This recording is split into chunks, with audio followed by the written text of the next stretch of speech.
I'm Dave Palumbo, founder of Species Nutrition. I created Species Nutrition with one mission in mind: to provide bodybuilders and serious athletes with no-nonsense supplements that work and are backed by science. From my earliest bodybuilding days, I believed in only putting the best in my body.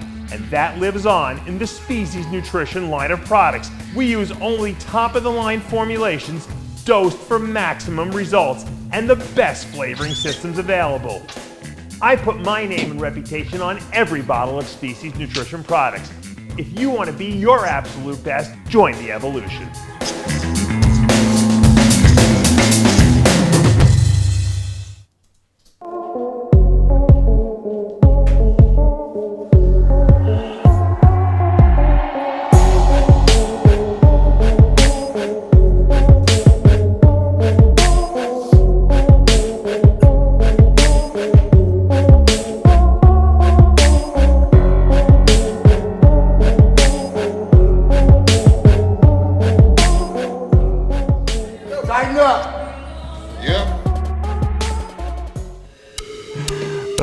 You're funny. Like I said, do you like my tail? Like I said. Welcome back to Iron Rage. I'm Dave Palumbo, here with Lee Priest as always. And Lee, I got a new You got me off guard then. You got me off guard. I didn't hear the like I said, like my tail bit. Don't tell me you left it out. I don't know. Well, we didn't leave it out, but Tyler ran the commercials the opposite, so you don't get to hear that. But I will say this. We were talking off camera. I decided I want to start my own puppet show, and I want to go into business with you. We're going to make puppet shows. Well, I figured that, seeing that whenever you're talking on your show, you're doing stuff like this. That's I right. swear to God, if Jim Henderson wasn't dead, you'd be definitely a co-runner for fucking Sesame Street or something. You'd probably look good as Big Bird. Jim Henson, yeah. Jim Henson. Do you know the guy? Where did I see it? It came up the other day on. I guess I was looking on YouTube or somewhere. But the guy that played Big Bird, he's played like Big Bird for like 60, 70 odd years. That guy has been he's been the only Big Bird. He's almost. I didn't know that. God, he's old. He's still going. Huh? I think so, because it came up and it's been That's job security, right? Exactly. Job security, nobody knows who you really are. That's right. I know a couple people who I think are Big Bird, but I guess they really weren't. I know a few people too that are a bit weird, but you know what, Dave? You'd be good at it because look. Oh! That's it. You got puppets. Hold on, I got puppets too. 1 second. Oh, I like my tail. Do you like my tail? Oh, you like my tail, Dave? You like my tail, Lee? Oh, hello, Steve. Woo, hello, Steve. Woo. Oh, you look very good. Hold on. Lee, I think we need to give you another contract. I have an idea for marketing. Oh, what would that be, Steve? What would that be? Please tell me. Please tell me. I'm very excited, Steve. What is I'll it? tell you what. I'll put you on the cover. How about that? The cover? The cover, Steve? Can you show my tail on the cover? Look, Steve. Look at my tail. Look at my tail, I'll Steve. make you a star. I know. I've done it before. Oh, a star. I've always wanted to be a star. Ever since I had a cup of tea with the Queen. Oh, Basil Brush is going to be a star. Oh, this is going to be so exciting. Wait till I tell my mother. Lee, Steve, Lee, you're so imagine kind. this. Lee Priest versus Flex Lewis. Woo! Oh, Steve, you know what, Steve? Can you give me a good contract? Watch this, Steve. I've been practicing just for the contract. Oh,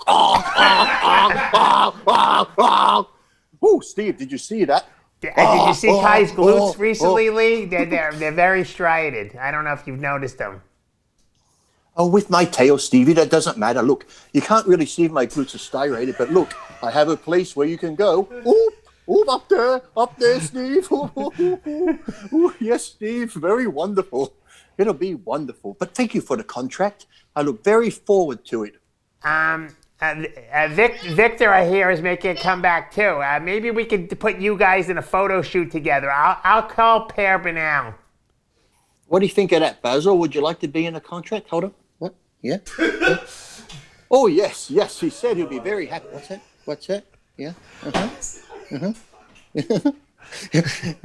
Oh, yes, that'll be very good. Thank you. I'm very happy, and I want to see Victor. Oh, can we get Melvin Anthony to come back too? And Paul Dillette.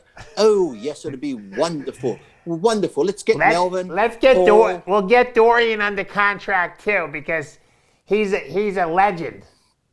Oh, Dorian. Oh, yes, Dorian. He's from England too, like me.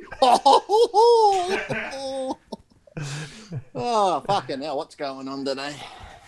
I don't know. Oh, but do you like my tail? Do you like my tail? Like I said. What did you think about this? I have a question for you, because, social media has we've been debating social media a lot on the Arts Muscle channel. I just did a big after-hour show with Greg Valentino and Romano, and we were talking a lot about the social media aspect of bodybuilding and competition. And, what do you think about Breon Ansley attacking Nick from Nick's Strength and Power channel? Obviously, saying that, he's not a real, media guy. He's not a bodybuilder. I mean, do you think it was appropriate, or do you think that, is he right, or does Nick pretty much have he can say whatever he wants? He's got his own channel. Oh, it's ridiculous, because Nick, when you watch Nick's channel, he's never. Well, I've never seen him be abusive to anyone or attack anyone personally. He's like, okay, you can't use the excuse where they're not a bodybuilder, they're not a pro, they don't train, they don't do this. Well, look at back in the day, Lynn Conquerite, Lonnie Tepper, half these people weren't bodybuilders that reported on everything, did they? None of them were. Right. They went to the shows and they reported on what they saw. They'd be like, fuck me dead. Imagine, look at every other sport, baseball, football, NFL, and all these other things. Yep. How many of those sports reporters and people that commentate have actually ever played the game? Sure, you sometimes get now a retired one or two that goes on TV, but most of the ones that write in the magazines have never played a game in their life. So his whole aspect of, and what he said too wasn't that bad. He just said, going on how Chris looks and how he look and how Breon looks, he goes, he thinks Chris has got the better physique and will probably win. He's like, shut up, you don't know this, you don't. And that's like, Jesus Christ, you're fucking men with muscles. You're not girls wearing fucking tutus. No, they're not. They act like it, though. Oh, they act like little girls, don't they? Yeah. Okay, shut up.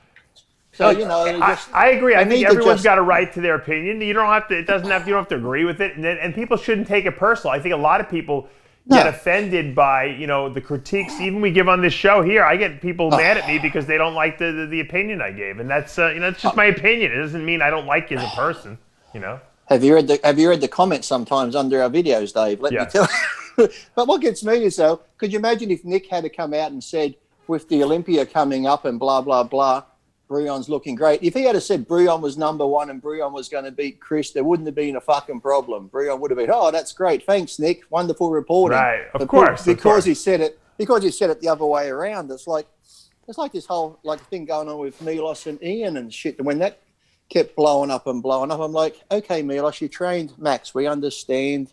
Max, you think got overlooked because you're his trainer. You're a little bit more personally involved. But I'm still saying it's like Ian was number one. Right. Max was number 5.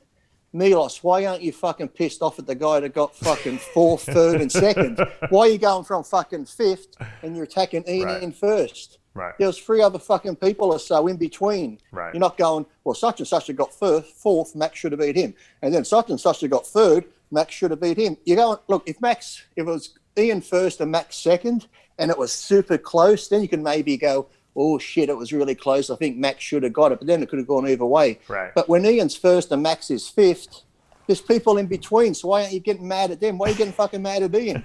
Ian doesn't control the judging either, by the way, Milos. Look, Milos, I like you, but come on, it's like, go speak to the judge and be polite to the judge. Because I know Milos sometimes goes off when he goes down there. Like, we can't understand why Yugoslavia then had fucking wars, but fuck, they go off. But, it's like...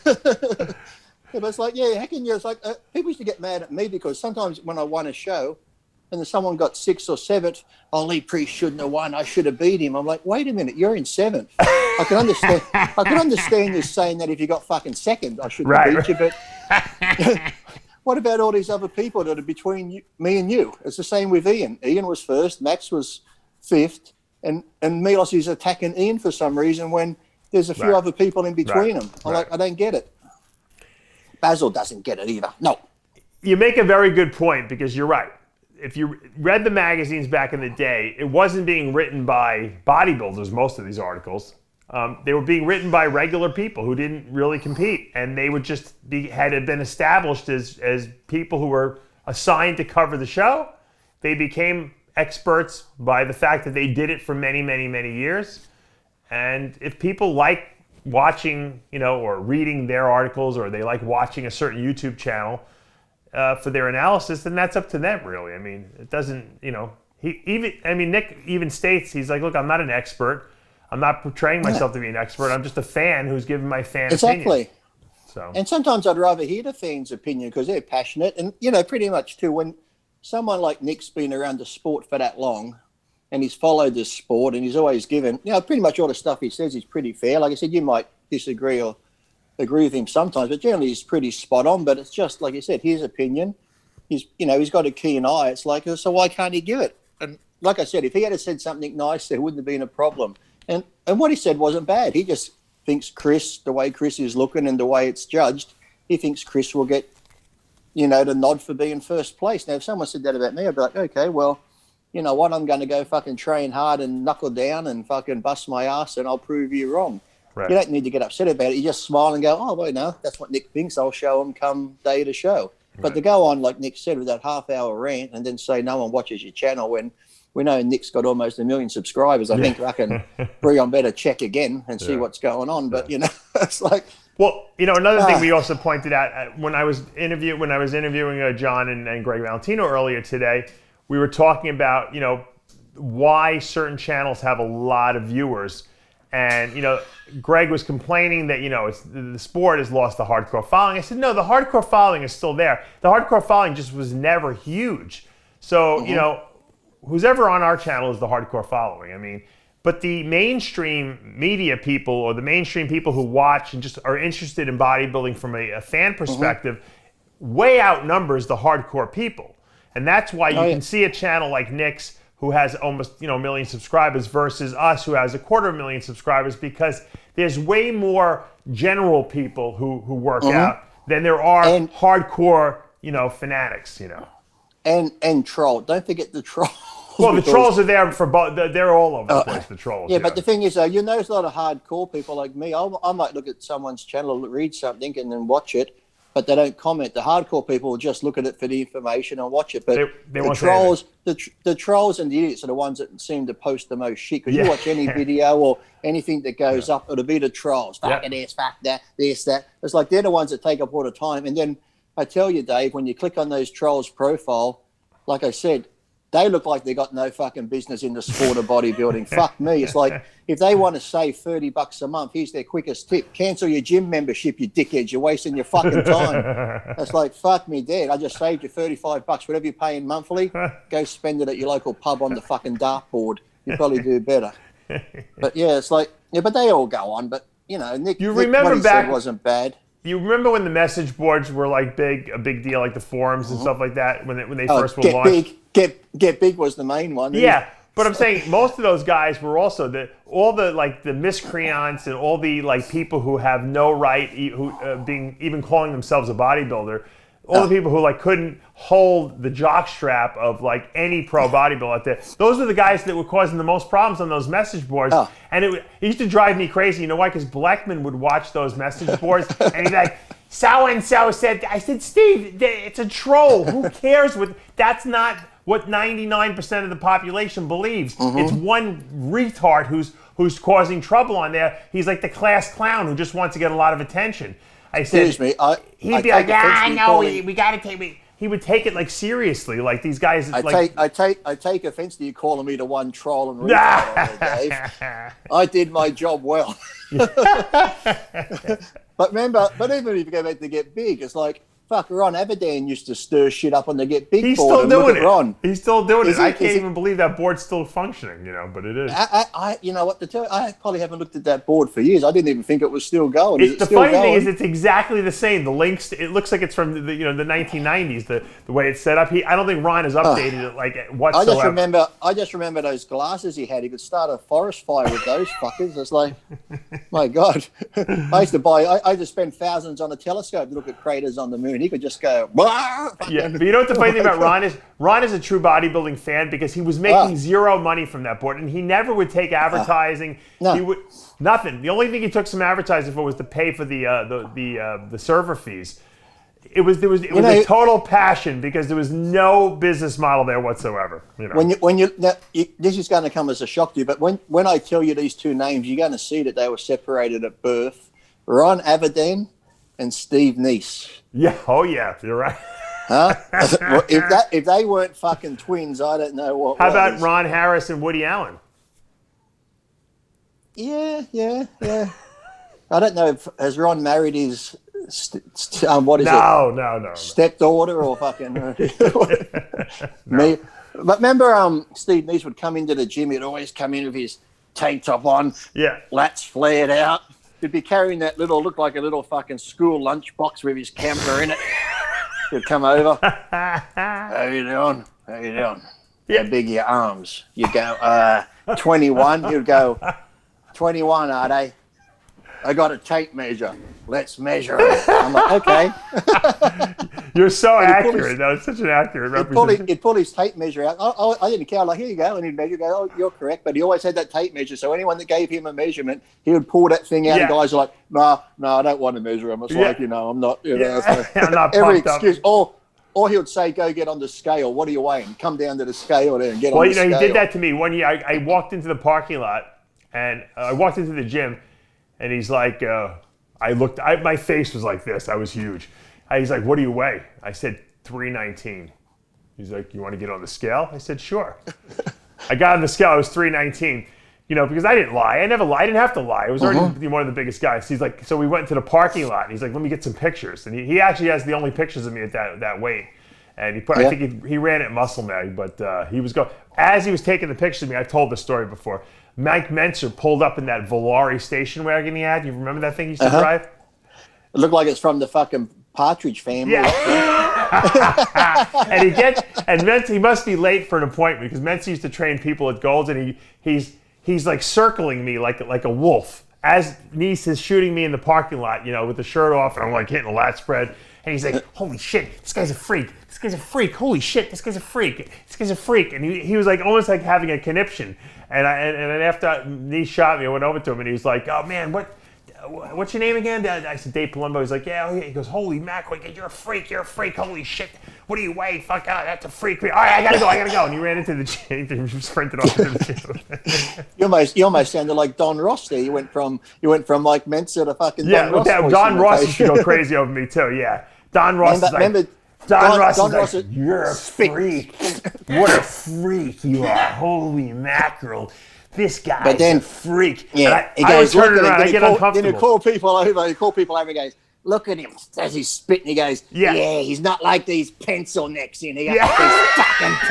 These fucking pencil necks that come into fucking gym. They shouldn't be fucking in here. Look at that fucking pencil neck over there. And I used to get uncomfortable. I would turn it around on him. I'd be like, Don, man, you're looking fucking veiny and ripped today. He'd be like, yeah, look at this. Yeah. But he always went on about pencil necks. Damn fucking pencil necks. They fucking... we don't have characters like that anymore, Lee, in this industry. No. Well, even fucking Jerry Fredericks was a character down there with his fucking camera on him. Oh, yeah. He'd be down there. Oh, Jerry would be down there with the girls. He always looked like one of those fucking perverts with the girls. And I'll be telling the girls, I said, these pictures ain't going anywhere but his fucking bedroom. It's like, that's fucking... Show him his card. He'd have that little card where he'd take photos and here's my card. And the girls are like, oh, yes. Yeah. Hot shots. Jerry's got his little fucking camera going. I think, oh, big night for Jerry with the Vaseline and tissues tonight. It was a classic. But, I don't think, well, I guess because the magazines are dying off, like you said, because you always had Don Ross There'd be Artie floating around. There would have been Jerry Fredericks always floating around. Paula Steve Crane. Neese Paula Crane, Steve Neese would have been in there. Yeah, there's always something going on in there with someone with a camera taking photos. And the funny thing is, Paula Crane was probably the only one who worked out of the whole group of them. Irv Gelb.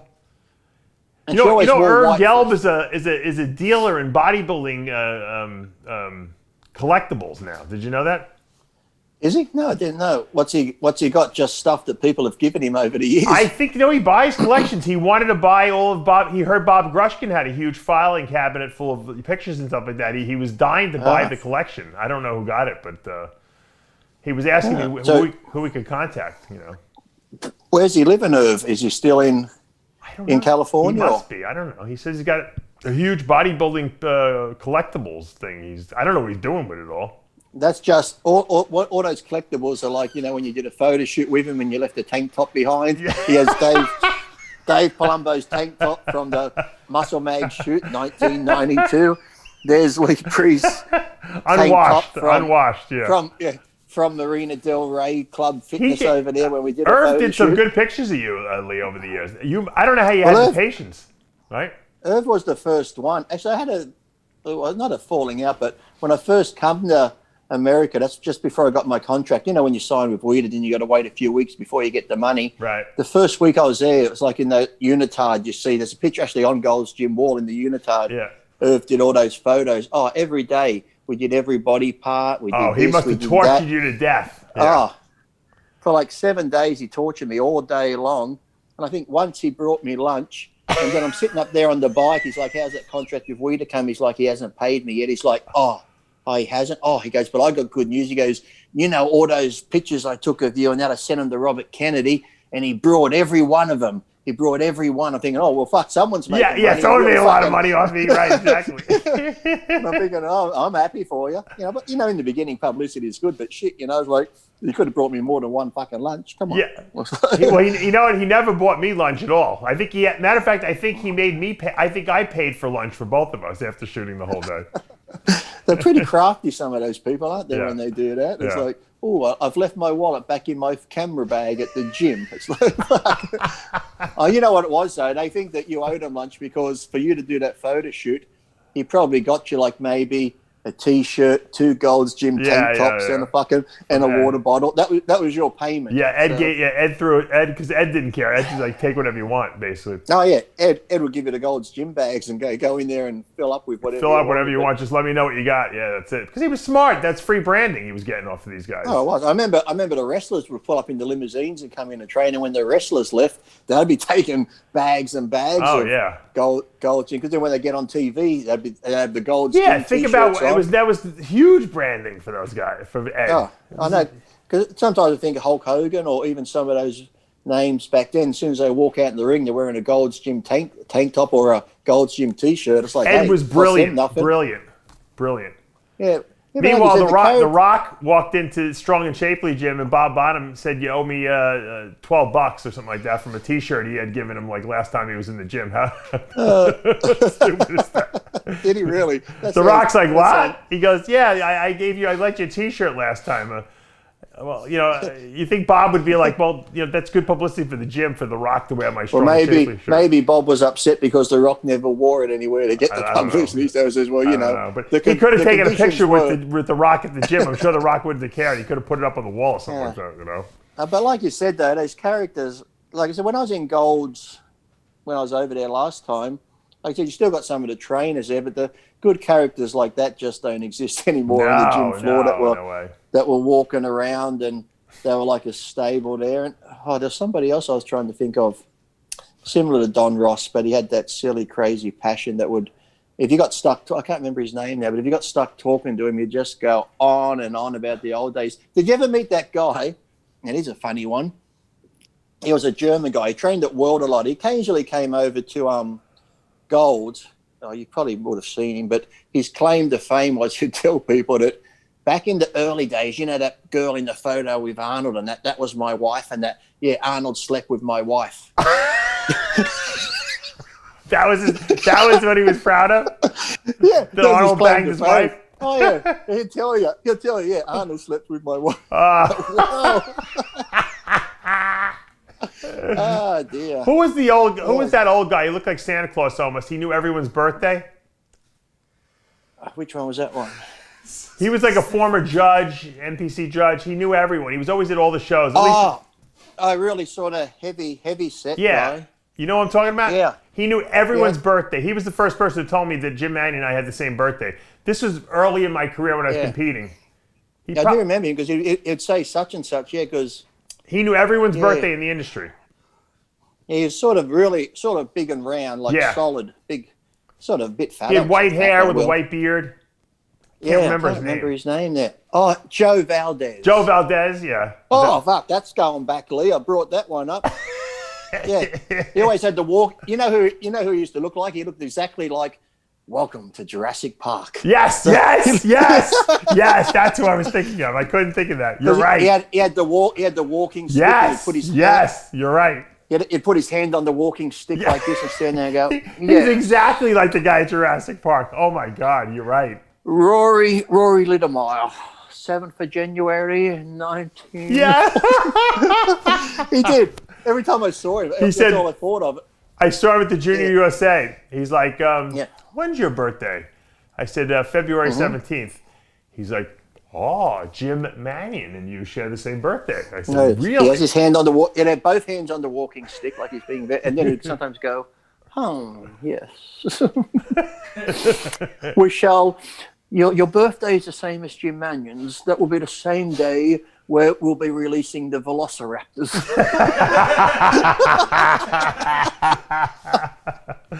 But he did.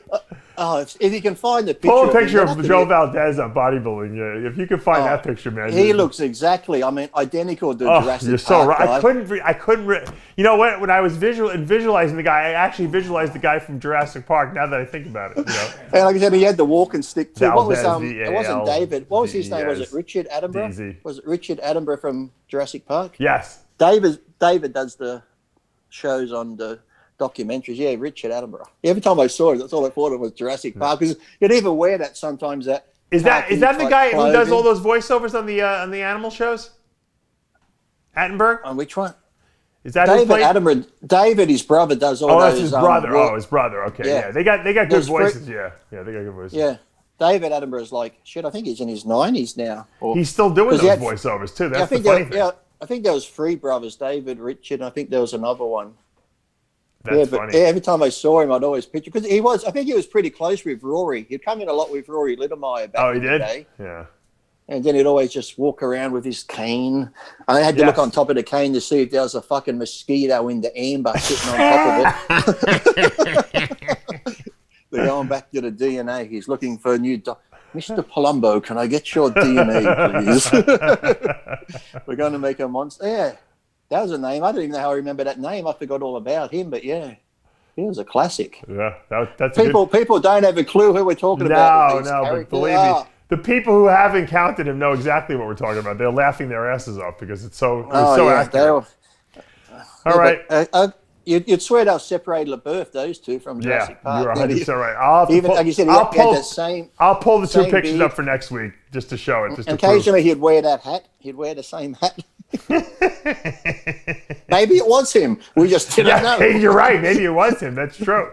Could have been. He just went.